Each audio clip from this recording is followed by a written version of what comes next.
Hi, welcome along to the Throttle Cable. I'm Rob, and behind me here is Project 996, or Project Outlaw, as I like to refer to it. This has been my car now for about 2 years, and I'm going to give you a bit of an update. I've kindly been asked by some followers, where the hell have I gone? So thank you for missing me, but busy life, having more children, trying to move house. I've even painted the garage, there's new bicycles hanging on the ceiling. There's double glazing and a new door. So things have moved on, but things have also moved on with the car. And I want to give you a rundown of what's been happening, the costs, a bit of a review of the parts I put on the car, some of the weight loss the car's gone through as well, and just some general feedback on what has worked well and what things have worked better than others. So yeah, let me start. The car. If you've watched the channel before, almost 2 years to the day, I set out on this little venture, and I started with a buyer's guide because I was out to go and find myself a 996. I didn't have one at that point. I've had one in the past, but I was very specific about what I wanted to find. And for me, it was all about how the car had been looked after. Quite a minimal specification, but an unusual specification. And a couple of choice parts that I wanted, namely an aero kit.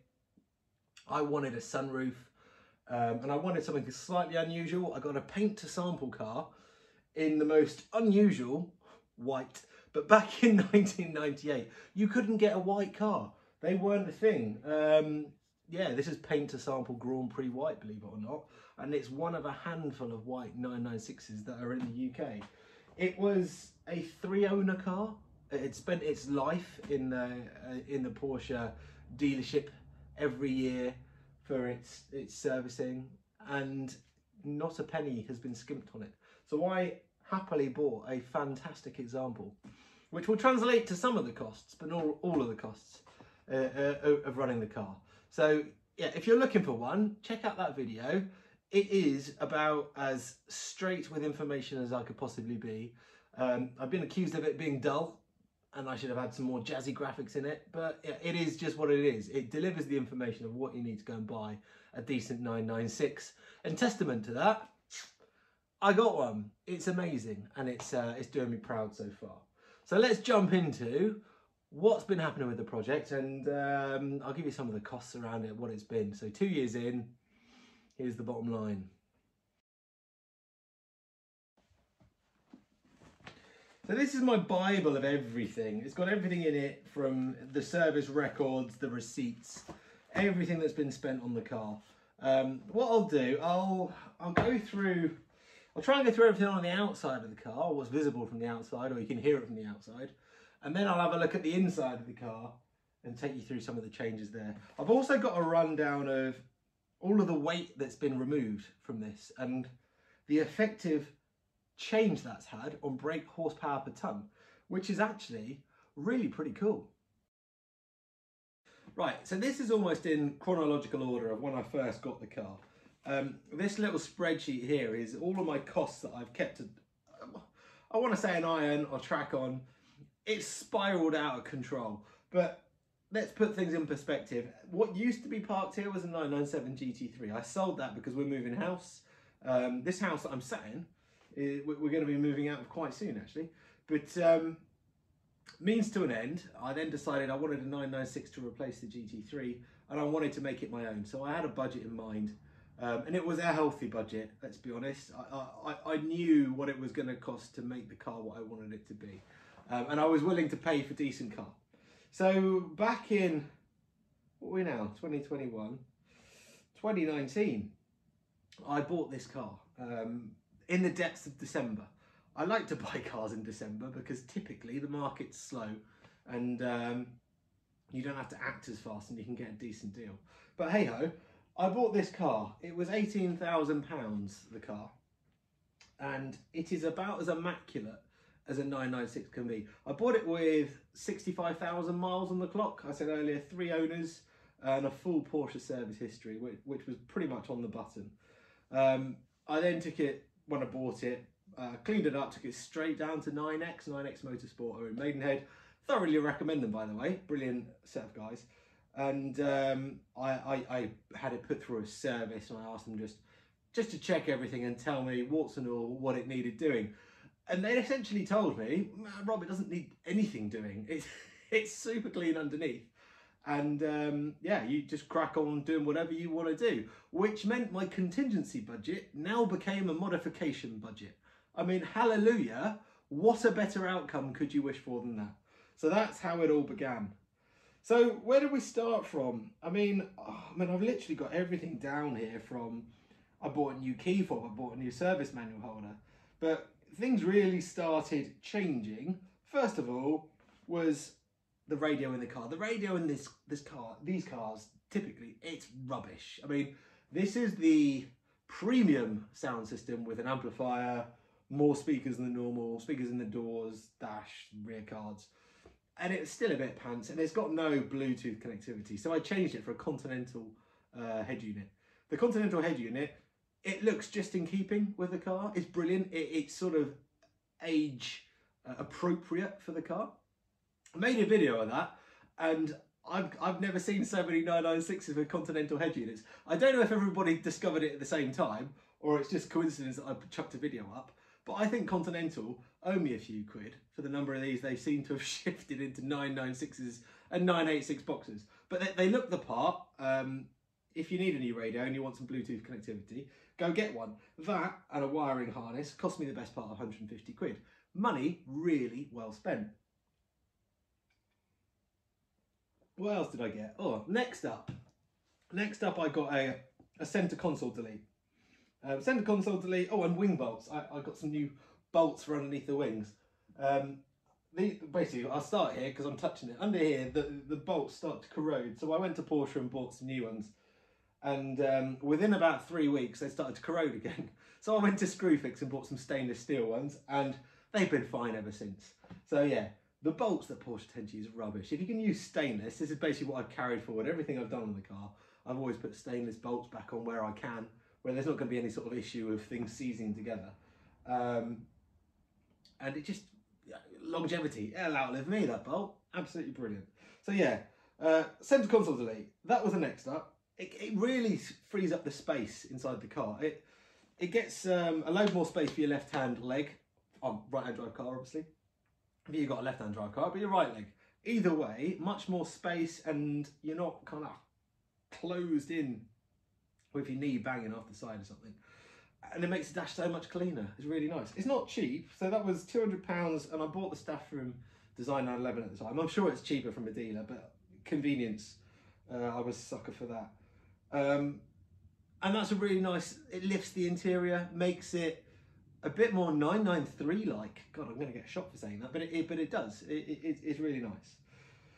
We moved on to get some H&R lowering springs on the car. The H&R lowering springs have been a big success on this. They've really improved the handling. I'm running on the stock shocks still, and they cope with them absolutely fine. The drop is X74 in terms of ride height, so it's not as aggressive as the Eibach springs. I had a chat with the chap who put Eibach springs on his car, and he ended up having to raise it. They shimmed it to raise it, and he got it raised up at centre gravity. So yeah, if you want your car super low, go for the Eibach, and they are slightly softer sprung. If you want it riding about GT3 X74 height, get the H&Rs. They ride a bit stiffer as well, so there's less chance of you grounding out on the road. But the GT3 997, which I had before, was riding on H&R springs as standard at the factory parts. So I knew that they were decent, and I thought, well, treat the 996 to it. So they cost me £757, and that was with fitting as well as part of the service. We moved on to get some RSS tarmac series semi-solid engine mounts, to give it its full name, the RSS semi-solid engine mounts. Amazing things. I don't work for them, I promise you, but I keep going on about them. They're really bloody good. 350 quid. Yes, they're expensive, but bang for the buck is one of the best upgrades to this car. You do physically feel the difference in the car from the engine not moving as much. You don't really hear any extra noise, vibrations or harshness in the cabin. You just don't. And the gear shift is immeasurably improved. So if you're going to do something and you've got a few quid left over, 350 of them to be precise, get hold of some or something similar. I know Rennline make a set, and I'm sure there's Design 911 have some sort of copycat thing out there as well. They're all very, very good. I've heard a few people say you get engine knock with them and the performance of your car decreases. I don't subscribe to that at all.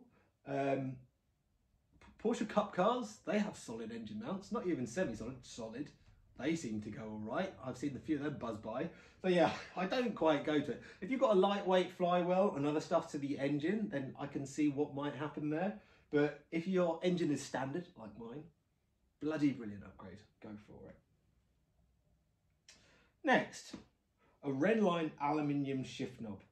Now these things are about £100 and it's a bit extravagant, but they're really nice. A nice machine bit of alley.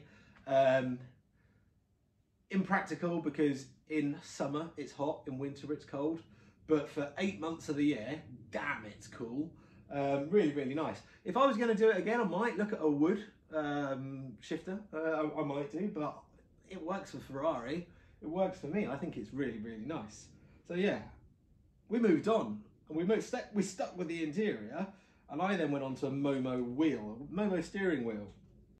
So with the Momo wheel, I got the Momo wheel, a Boss, and also, I forget the chap's name, a really nice chap sent me a message saying, have you heard of the eccentric spacer? Which spaces the wheel up higher, so off centre, and it allows you to see the dash, so you can see the rev counter and the speedo, which is quite important really. And I thought, when he first sent it, I thought that sounds a bit odd, you know, because the steering wheel is going to feel like it's going up and down as it's turning around.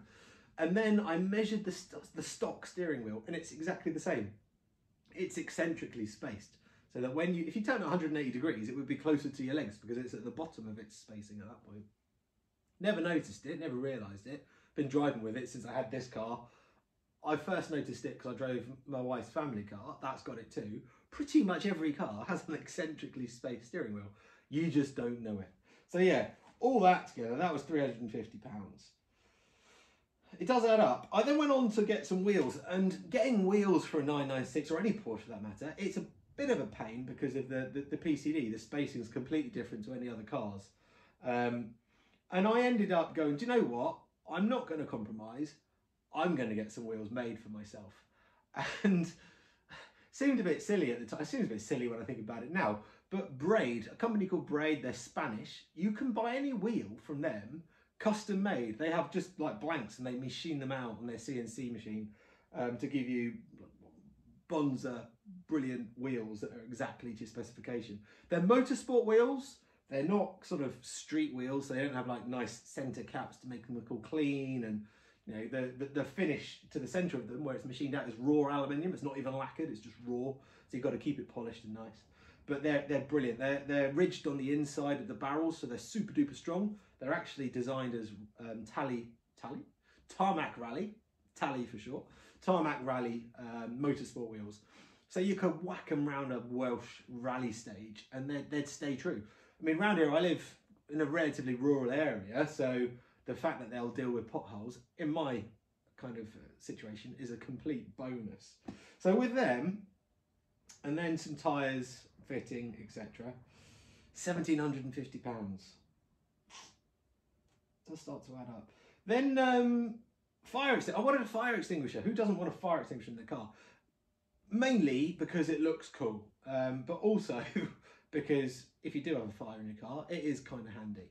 And I was looking at where to mount it, so I mounted it to the stock Porsche seats. You can buy all the bracketry to make this happen, and it's quite expensive from Porsche. I wanted it on the driver's seat, which was controversial, I discovered, with people, because you should really have a fire extinguisher where it's closest to reach it, or at least that's what you do in any form of racing. But yeah, on a road car, and I've since really subscribed to that thought, is better over on the passenger side because it's not getting in your way. Putting bucket seats in, actually, well, there's two things. Putting bucket seats in made it completely redundant because it won't mount to the seats anymore. So all these lovely brackets I bought were no longer useful. And it also meant that trying to climb in, you've got to slot yourself in between the steering wheel and the sides of the seats.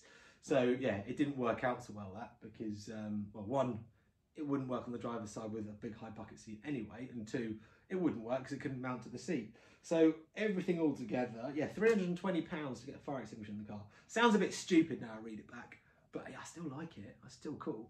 I've mounted it on the roll cage since. I got some clamps from Amazon that will mount it there. But I'm currently brewing up another plan to mount it onto the passenger side, so it's not in the way getting in and out, with well, hopefully a new bracket to my design, which would be very, very cool. Next, stickers, decals. I mean, I call them decals, but I got grilled for that too. Decals. Thanks, Americans, for messing up our English language. So decals, I had those across the back and down the side of the car. Stuck them on myself. Yeah, they're really, really good. What's the name of the company I bought them from? Zen Graphics. Zen Graphics did these, and I want to give them a shout out because the guy there, he was really helpful, because I was like, oh, I'm not quite sure what colour, what do you think, what's going to go with my hair? And yeah, he came up with these. This is cloud grey, which is almost bang on to what my wheel colour is. And then the Porsche script on the side, black with sort of a black Porsche with cloud grey side strakes. So that's really cool. That was 60 quid. 60 quid well spent. It looks great. And whipped off the Carrera decal on the back. Then exhaust. Oh, beautiful bit of engineering down there. Top Gear sorted that one out. So Top Gear exhaust, crossover 200 cell cats and mild sports mufflers. And then I swapped out the exhaust tips, beep, for the Porsche big ovals. They're called, is it EP 4110? Yeah, EP 4110s. Yeah, all in all that lot, that's 1,800 quid. That's quite a lot as well. But I mean, amazing change. Really, really nice. Really, really, really, really nice. Big fan of that. Under here, I put a Samco hose. Time Motorsport helped me out with that, and I've had to take it off, in honesty, but not because it wasn't very good. It was great, but it rubbed on the fan up on the deck lid, because it was originally intended for a car without an aero kit, so the sizing of it wasn't quite right. I know they're making another one which will fit, so hopefully I'll be able to get another one, because yeah, it really it's weird, but it cleans up the look of the engine. It makes the engine look nice, because of course we sit there and look at our engines, don't we? But with that and capping off the resonator, get a little bit more of a grumble low down. So I was happy with that. That was like £70. But at the moment, as I say, not on the car. Inside the car then, so the Recaro seats. Recaro SPG XLs, magic seat. Really, really rate these seats. They're quite roomy, which is good. Sorry, I've got to get in a dry mouth. They're quite roomy, which is good. Roomy in the sense that you're not in them, which you can be with any FIA seats. If you've just bought FIA seats, then you're far skinnier than I am, and maybe, I don't know, you've got sort of Elvis Presley hips. But otherwise, get them. They're brilliant. The pole position ABEs, they've got the same base size as these, so if you find them comfortable, you'll find these comfortable. The benefit of these, if you want to wear harnesses, they've got the proper sized holes in the back so that your harness straps come properly over your shoulders. The pole positions, depending on how short or tall you are, it's pot luck if the harness hole is going to be in the right position for you. Keep that in mind. But if you're using normal seat belts, probably the pole positions are a better proposition. But these work really well with seat belts, like 3-point seat belts as well. So that's why I went for them. So the Recaro seats, the aluminium side mounts, the Recaro runner pack. Not cheap, £2,500. But wow, they're really, really cool. And I would thoroughly recommend them. Next up, pointless purchases, you could probably say. Roll cage. Now, it's not a roll cage in the proper sense of the word. It's a harness bar, because it isn't as structurally sound as one that bolts through the floor. This goes into the seatbelt fixings. So you can't kid yourself any other way. It will give you extra protection when you roll over. I'm just not planning on rolling it over. The main reason I bought it was because, well, it looks cool and it gives you that club sport feel.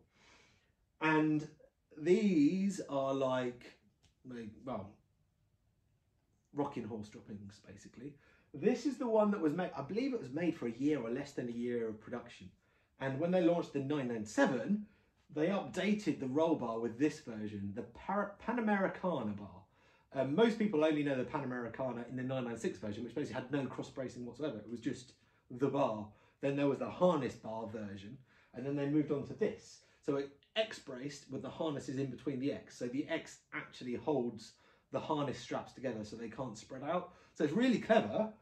It looks really cool. And it's super light for what it is. It's really lightweight. I think it's about 13 kilos, if I remember rightly. Tell a lie, 12.7. So, well, it is about 13, but let's get it right. That was expensive because it's so rare. And I got one coming out of a GT2. I was just in the right place at the right time. Yeah, it's a few £1,000s. What happened next? Oh, another silly purchase was my Rennline tow eye. So I can't justify it. I mean, it's a lovely bit of machined part, and you can mount a GoPro on it, and you can get towed with it. That's about it, really. But it's another £100. Brakes. Now this is where I spent some sensible money again. I mean, there's lots of sensible money here anyway, but when I start to add it up, I start to feel a bit guilty. So the brakes, Sebro brake discs, the retaining screws and all of the retainer clamps and all that kind of stuff. Carbatec XP8 brake pads, Hell brake lines, and fitting. Transformed the car. The stopping power of this thing is brilliant now. It's to the point where when the brakes are hot, you've got to be careful not to start locking the wheels because it overwhelms the ABS. That is that good. So I don't subscribe to this, I need big brake upgrades and all that kind of stuff. You just need decent pads, decent pad compound, decent discs, decent fluid, and you're going to be absolutely bloody fine. So yeah, don't get, I mean, they look nice, big discs, but they add weight, don't forget, unsprung weight big discs. So I wouldn't bother if I were you. I would just really improve what you got there already. What other things? There were some new bolts in the wheels. Oh, did I say the price? $1,330 for the brake disc stuff. I can't remember if I said that. I then got on to the fact that after putting yellow film on my lights, because race car looks cool, I then wanted to get some ambers. And finding ambers is a bit of a nightmare. Finding ones that aren't broken, even more of a nightmare. So I went through a different few iterations of trying to get hold of headlights and side repeaters. I didn't want the back. I quite like it clear on the back. It's an Outlaw, it can do what it likes. So I quite like it clear on the back because it matches my sticker. Got to look cool. And yeah, I went with some ambers and some side repeaters on front. Mainly so I can swap them about. I was actually going to put them back on today. I just ran out of time. I'm talking about the yellow tip ones. I'm pointing because they're here. You can't see them, but they are here, I promise you. So yeah, I ended up spending another few £100 trying to get them all together. Then there's lots of other things. Push rivets. Oh, the chin splitter. The chin splitter. If you see a white chin splitter somewhere in Oxfordshire, it's mine. It's really annoying because it was like paint matched to the car. Obviously, that costs a bit of money. And the chin splitter is like another £100 odd. Yeah, the front end just grazed the ground and bye-bye chin splitter. So I had to buy a new one of them. So lots of frustrating things there. Oh no, there's not actually, is there? And then servicing. Right, well, this is the stupid thing. So the car was £18,000. All of that lot together, we've got about £9,500 worth of changes to the car. And I didn't realise it was that much. But what's embarrassing is servicing has cost me under £1,000. So I spent under £1,000 for stuff that this car needs. So my first service was 576, my second service was 366, and I got a laser alignment done, which is really my own fault because I had all the suspension stuff changed for £96. So less than £1,000 there, and then £9,500 on upgrades. Yeah, but hey, I love it. It's super cool, and they're going up in value. So, I mean, I reckon if I was going to sell it, it might actually be worth now what I've put into it, which one way or another, I can justify it. So, weight removal. I think it's quite cool to just to like look at the weight removal. I love things technical, and I love a spreadsheet, and I've done some stats around it. And yeah, the standard car is 1,320 kilograms, and I've rounded it up to 300 brake horsepower. That gives you 227 brake horsepower per ton. 227, let's keep that in mind. So what weight have I removed? So the top gear exhausts and the tips, that's removed 11.4 kilograms from the car, or 25.1 pounds for any Americans that are listening. The wheels, the braid, full face, FF, flow formed wheels, that has saved me 9.9 kilos, or 21.8 pounds. The reduced tyre size, that saved another 2.2 kilos, or 4.9 pounds. And then you've got the RSS engine mounts, less than a kilo, about 750 grams. I'm going to stop saying the pounds because it doesn't make any sense to me anyway. I didn't weigh the brakes or any stuff like that. So in terms of running gear, I've saved 24.3 kilos out of the car.